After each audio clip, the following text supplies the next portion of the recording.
Hello दोस्तों, स्वागत है आप सभी का आपके अपने चैनल शारदा एजुकेशन पर। दोस्तों, मैं हूं जितेंद्र यादव। आज की इस वीडियो में हम आपको बताने जा रहे हैं लघुत्तम समापवर्त एवं महत्तम समापवर्तक के बारे में। दोस्तों, जिसको अंग्रेजी में कहा जाता है list common multiple and highest common factor, means इसको शॉर्ट में लिखा जाता है एलसीएम एंड एचसीएफ। दोस्तों, एलसीएम का मतलब हुआ least common multiple and HCF का मतलब हुआ हाईएस्ट कॉमन फैक्टर। इस चैप्टर को करने से पहले हम आपसे करेंगे रिक्वेस्ट कि यदि आपको ये वीडियोस पसंद आए तो आप इसे लाइक कर देंगे, अपने दोस्तों के पास इसे शेयर कर देंगे। और हाँ, अगर आप अभी तक इस चैनल को सब्सक्राइब नहीं किए हैं तो प्लीज़ आप इस चैनल को सब्सक्राइब कर लेंगे और बेल आइकन को भी प्रेस कर लेंगे ताकि मेरे सभी वीडियो का नोटिफिकेशन सबसे पहले आप तक पहुँचे। तो दोस्तों, बिना टाइम देरी किए चलते हैं आज के इस सेशन की तरफ। देखिए, मेरा टॉपिक है, आज का मेरा टॉपिक है लघुत्तम समापवर्त। यहाँ पर आप ध्यान से समझिए, कई लोग इसको क्या कह देते हैं लघुत्तम समापवर्तक, जो कि क्या है, गलत है।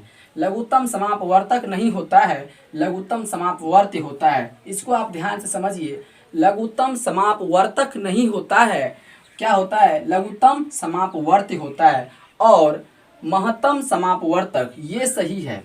यहाँ पर हम सही बोलते हैं, लघुत्तम समापवर्तक तो गलत बोलते हैं और ये महत्तम समापवर्तक क्या है, सही है।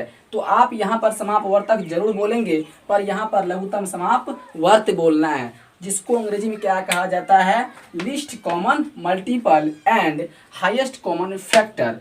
दोस्तों, अब हम अपने टॉपिक की तरफ आते हैं। देखिए, मेरा टॉपिक है अपवर्त। सबसे पहले अपवर्त को समझते हैं, क्या होता है अपवर्त। अपवर्त क्या है, किसी संख्या का अपवर्त, जिसको गुणज भी कहा जाता है। अपवर्त क्या है, गुणज है। अपवर्त और गुणज सेम नाम है। किसी संख्या का अपवर्त गुणज वे संख्याएं हैं जो उस संख्या से पूर्णतया विभाजित हो जाए। मीन्स दोस्तों, कहने का मतलब ये हुआ, किसी संख्या का अपवर्त वे संख्या होते हैं जो उस संख्या से पूर्णतः विभाजित हो जाए। तो यहाँ पर हम आपको उदाहरण में दिए हैं 4 का अपवर्त निकाल करके। 4 का अपवर्त क्या हुआ, 4, 8, 12, 16, 20, 24, ये जितने भी संख्या है ये क्या है, 4 से पूर्णतः विभाजित है, इसलिए ये 4 का क्या है, अपवर्त है। तो आप अपवर्त को समझने से क्या आपको जानकारी मिलती है, अगर 4 से जो भी संख्या विभाजित हो रही है वे क्या है, 4 का अपवर्त है। इसी तरह से 12 का अपवर्त यहाँ पर देख लीजिए। 12 का अपवर्त क्या है, 12, 24, 36, 48, 60 और इसी तरह से आप अनंत तक डॉट डॉट डॉट डॉट लगा सकते हैं, क्योंकि ये कहाँ तक जाएगा ये कहना मुश्किल है, यानी ये अनंत तक जाएगा। इसीलिए हम क्या कर दिए, इसको इन्फिनिटिव का चिन्ह लगा दिए, डॉट डॉट का चिन्ह लगा दिए। दोस्तों, अब हम जानेंगे इसके बारे में प्रमुख तथ्य क्या सब है। अपवर्त को तो जान लिए, अब इसका क्या रीजन है, इसको समझने के बाद हमें इस क्या चीज़ का ध्यान रखना जरूरी है।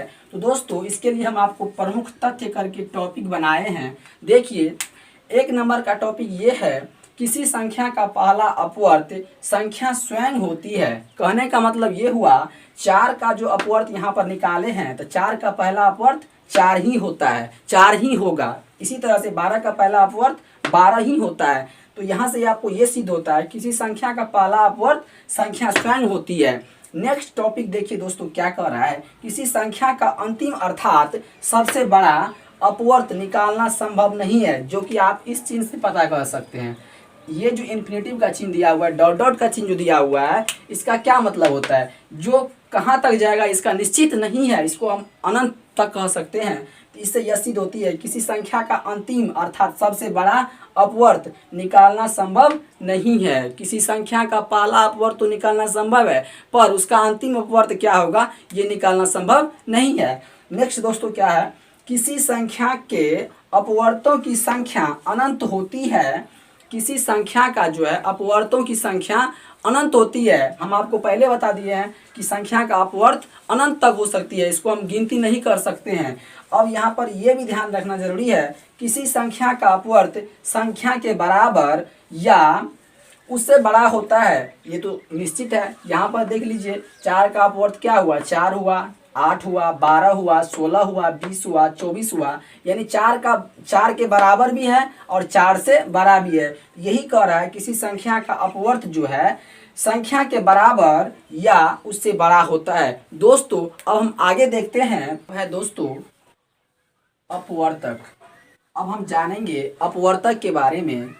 अपवर्तक क्या होता है? किसी संख्या का अपवर्तक को गुणनखंड कहा जाता है। ध्यान से समझिए, अपवर्तक को गुणनखंड कहा जाता है। या तो आप अपवर्तक कहिए या गुणनखंड कहिए, दोनों क्या है? एक ही है। तो किसी संख्या का अपवर्तक यानी गुणनखंड वह है जो उस संख्या को पूर्णतया विभाजित कर दे। कहने का मतलब दोस्तों ये है, किसी संख्या का अपवर्तक यानी गुणनखंड वह है जो संख्या को पूर्णतया विभाजित कर दे। जैसे यहाँ पर आप देख रहे हैं 4 का अपवर्तक दिया गया है। उदाहरण से आप आपको पूरा क्लियर हो जाएगा। 4 का अपवर्तक 1, 2, 4, जो कि 4 जिस संख्या से विभाजित होंगे वही क्या होगा? 4 का अपवर्तक होगा। ध्यान से समझिए, 4 मतलब 4 को जो भी संख्या विभाजित कर देगा वही उसका क्या होगा? अपवर्तक होगा। कहने का मतलब क्या? गुणनखंड होगा। जैसे कि यहाँ पर आप देख रहे हैं 4 का अपवर्तक क्या सब है? 1 है, 2 है, 4 है। अब यहाँ पर देखिए नेक्स्ट उदाहरण हम देखते हैं 24 है, 24। इसका आप अपवर्तक जैसे कि निकाले हैं, 24 का अपवर्तक जैसे कि आप यहाँ पर देख रहे हैं 24 कौन कौन संख्या से विभाजित है? 1 से है, 2 से है, 3 से है, 4 से है, 6 से है, 8 से है, 12 से है और स्वयं 24 से है।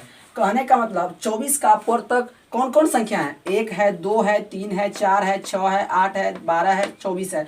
अगर आपको प्रश्न में दिया हुआ रहे कि आप 24 का अपवर्तक लिखिए तो आप स्वतः आप जो मतलब 24 को जो भी संख्या विभाजित करेंगे आप उस संख्या को लिख देंगे तो आपका आंसर क्या होगा? सही हो जाएगा। इसी तरह से आप कोई भी संख्या का अपवर्तक आपको निकालने के लिए कहा जाएगा तो आप उस संख्या में उसका जो भी गुणनखंड होगा वो आप आराम से लिख सकते हैं। तो दोस्तों अब हम इसको फिर इसके अपवर्तक के लिए जो है कुछ प्रमुख तथ्य दिए हैं, आप इसे भी समझ लेंगे तभी जो है आपको अच्छी तरह से ये टॉपिक क्लियर हो जाएगा। तो दोस्तों सबसे पहला तथ्य 1 नंबर का आप देखिए, इसको समझना बहुत ज़रूरी है। आप इसे ध्यान से पढ़िए और ध्यान से अपने माइंड मेकअप कीजिए, क्योंकि यही तथ्य जो है आपको हमेशा के लिए आपको जो है याद रखिएगा अपवर्त और अपवर्तक के बारे में। दोस्तों ध्यान समझिए, किसी संख्या का पहला एवं सबसे छोटा अपवर्तक 1 होता है।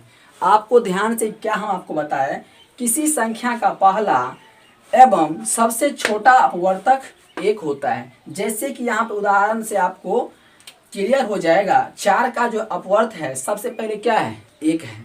24 का अपवर्तक सबसे पहले क्या है? 1 है। तो इससे ये पता चलता है किसी संख्या का जो है पहला अपवर्त 1 होगा। और हम ये भी कह सकते हैं सभी संख्या का अपवर्तक पहला अपवर्तक क्या होगा? 1 ही होगा। अब ध्यान से अगला टॉपिक क्या कह रहा है, किसी संख्या का सबसे बड़ा एवं अंतिम अपवर्तक संख्या स्वयं होती है। दोस्तों किसी संख्या का अपवर्तक जो होंगे सबसे बड़ा अपवर्तक स्वयं वही संख्या होगा। जैसे कि आप यहाँ पर देख रहे हैं 4 का अपवर्त जो है 1, 2, 4 है। मात्र ये 3 ही अपवर्तक है, इसके सिवा और कोई संख्या नहीं हो सकता है 4 का अपवर्त। तो इसमें सबसे बड़ा संख्या क्या है? 4 है और 4 का ही हम यहाँ पे अपवर्तक निकाले हैं। कहने का मतलब ये क्लियर हो जाता है किसी संख्या का कहाँ पर हम लोग थे, किसी संख्या का सबसे बड़ा एवं अंतिम अपवर्तक संख्या स्वयं होती है। ठीक है, किसी संख्या का सबसे बड़ा अपवर्तक उस संख्या जो है स्वयं होती है। जैसे आप उदाहरण से इसको समझ सकते हैं, 24 का अपवर्तक क्या हुआ? 24 अंतिम में क्या आता है? 1, 2, 3, 4, 6, 8, 12 और 24 में सबसे बड़ी संख्या कौन है? 24 है, जो कि क्या है? 24 का अपवर्तक है। कहने का मतलब सबसे मतलब किसी भी संख्या का अपवर्तक जो है वो स्वयं संख्या ही होगी। नेक्स्ट टॉपिक क्या कह रहा है, किसी संख्या दोस्तों किसी संख्या के अपवर्तकों की संख्या निश्चित होती है। इससे आप ये क्लियर कर सकते हैं किसी संख्या के अपवर्तकों की संख्या ये निश्चित है। आप कोई भी संख्या ले लीजिए, उसका 1, 2 या 3 मतलब एक ना एक उसका अपवर्तक निश्चित है। इससे हम आपको ये कह सकते हैं, ये समझा सकते हैं किसी संख्या का जो है अपवर्तकों की संख्या निश्चित होती है। ठीक है, नेक्स्ट टॉपिक क्या कह रहा है, किसी संख्या का अपवर्तक संख्या से छोटा या बराबर होता है। जी हाँ मेरे दोस्तों, किसी संख्या का जो अपवर्तक होंगे उस संख्या के बराबर भी हो सकता है और उस संख्या से छोटा भी हो सकता है और उससे बड़ा भी बड़ा नहीं हो सकता है। सॉरी दोस्तों, उससे बड़ा नहीं हो सकता है, क्योंकि कोई भी अपवर्तक जो है स्वयं संख्या पर जाकर के खत्म हो जाती है। तो दोस्तों आज की इस वीडियो में हम आपको बताए लघुत्तम समापवर्तक के बारे में और महत्तम समापवर्तक के बारे में। अगले वीडियो में इसको हम और आगे टॉपिक को क्लियर करेंगे। तो तब तक के लिए दोस्तों आप लोग को मैं एक बार पुनः सबको बता देना चाहता हूं कि अगर आपको ये वीडियो पसंद आए तो आप इसे लाइक कर देंगे, अपने दोस्तों के पास इसे शेयर कर देंगे और हाँ, मैथ का और टॉपिक पाने के लिए आप इस चैनल को सब्सक्राइब कर लेंगे ताकि मेरे द्वारा बनाए गए सभी वीडियो के नोटिफिकेशन सबसे पहले आप तक पहुँचे। तो दोस्तों मिलते हैं फिर अगले वीडियो में, तब तक के लिए जय हिंद जय भारत।